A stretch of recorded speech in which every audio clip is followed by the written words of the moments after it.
अब मैं जो कह रहा हूँ उससे कुछ लोग बुरा मान सकते हैं, बुरा बताना पहले बता रहा हूँ मैं आपको, ठीक है।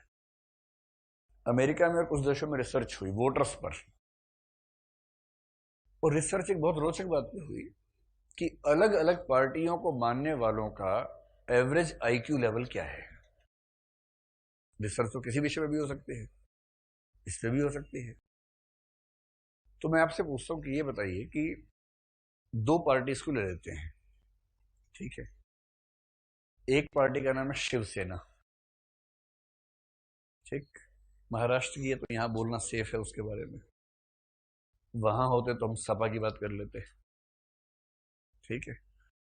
एक हो गई शिवसेना, और एक दूसरी पार्टी कांग्रेस ही मान लीजिए। कांग्रेस सबसे सेफ पार्टी है, उस पर कुछ भी आरोप लगाइए कोई बुरा नहीं मानता है उसमें। महात्मा गांधी की पार्टी है ना। तो आप ये बताएं कि अगर रैंडमली पूछ रहा हूं, मुझे पता नहीं है, ऐसे रिसर्च हुई नहीं है, अगर इन दोनों पार्टीज के रैंडमली आपने 100 मेंबर चुन लिए, जिनमें से कुछ ऊंचे पदाधिकारी, कुछ बीच के, कुछ निम्न जो समर्थक है वो चुन लिए रैंडमली 100, और सबका आईक्यू लेवल निकाला, फिर आईक्यू की एवरेज निकाल दी, तो आपके हिसाब से इनमें से किसकी आईक्यू की एवरेज दूसरे की तुलना में ज्यादा होगी? कांग्रेस से ज्यादा होगी। आप सहमत है इस बात से? या इसके लिए कुछ रॉकेट साइंस की जरूरत है? इसके लिए कोई जरूरत नहीं। आपको शिवसेना पर अगाध विश्वास है, आपको पता है कि इनका आईक्यू नीचे ही होगा चाहे कुछ भी हो जाए। तो अमेरिका में रिसर्च हुई कि कंजर्वेटिव्स, कंजर्वेटिव होता ना वहां, नहीं डेमोक्रेट रिपब्लिक होता ना, तो रिपब्लिकन्स वहां के कंजर्वेटिव्स हैं। तो वहां के डेमोक्रेट्स और रिपब्लिकन्स में, यानी अगर इंग्लैंड की भाषा में कहें तो लेबर पार्टी और कंजर्वेटिव्स में आईक्यू लेवल क्या डिफरेंस है, तो पाया गया कि कंजर्वेटिव्स में अधिकांश मामलों में आईक्यू का लेवल ठीक ठाक नीचा है। वो डेसिबल का अंतर नहीं है, ठीक ठाक नीचा लेवल है। और यही इंग्लैंड में देखेंगे तो कंजर्वेटिव्स का आईक्यू का लेवल जो लिबरल्स हैं या जो लेबर पार्टी है उसकी तुलना में प्रायः कम मिलता है। ऐसा होता है किसी एक समाज में एक खास तरह की विचारधारा को मानने वालों का आईक्यू लेवल भी एक खास किस्म का होगा। सरल सी बात है। भी देखो, अगर आप चाहते हैं आपके पीछे भीड़ चले, अपना आईक्यू लेवल नीचे कर लीजिए। जितना आप जनता के जैसे होंगे उतनी आपके पीछे भीड़ रहेगी। जैसे एलपी यादव, लालू प्रसाद यादव,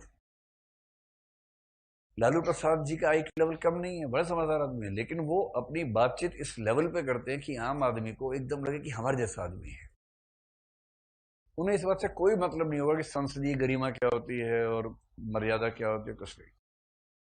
किसी ने कि सड़कें अच्छी बनाई तो बोले सड़कें बना देंगे हेमा मालिनी के गाल की तरह। ये ऑन रिकॉर्ड स्टेटमेंट है, ये स्टेटमेंट ऑन रिकॉर्ड दे रहे हैं। देश का एक बड़ा मंत्री ऐसी स्टेटमेंट ऑन रिकॉर्ड दे रहा था। अच्छा, इससे पढ़े लिखे लोग दिल्ली में परेशान थे कि यार ये शोभा नहीं देता है, विदेश में लोग सुनेंगे सोचेंगे भारत के लोग कैसे होते हैं।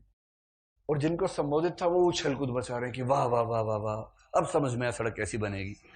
और उनको वही चाहिए। तो अगर आप चाहते हैं कि आपके पीछे भीड़ चले, झुंड चले, बारात चले, तो आपको अपनी बातचीत का स्तर थोड़ा सा नीचा करना होगा। थोड़ा सा नहीं, ठीक ठाक नीचा करना होगा। और यदि आप बहुत कायदे की बात करेंगे तो आपके पीछे बहुत कम लोग रहेंगे। एक तो बुद्धिमान व्यक्ति को कन्विंस करना सबसे मुश्किल काम होता है, और बुद्धिमान व्यक्ति वैसे भी इतने कम हैं कि वो झुंड बना के चल नहीं सकते हैं। झुंड और बुद्धिमत्ता में विरोध का संबंध है। कोई भी बुद्धिमान व्यक्ति झुंड में आपको नजर नहीं आएगा।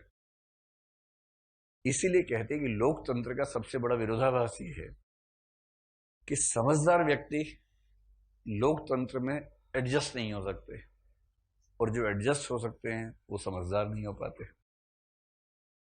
इसलिए लोकतंत्र अनिवार्यतः एक औसत तंत्र होता है, मीडियोक्रेसी होती है।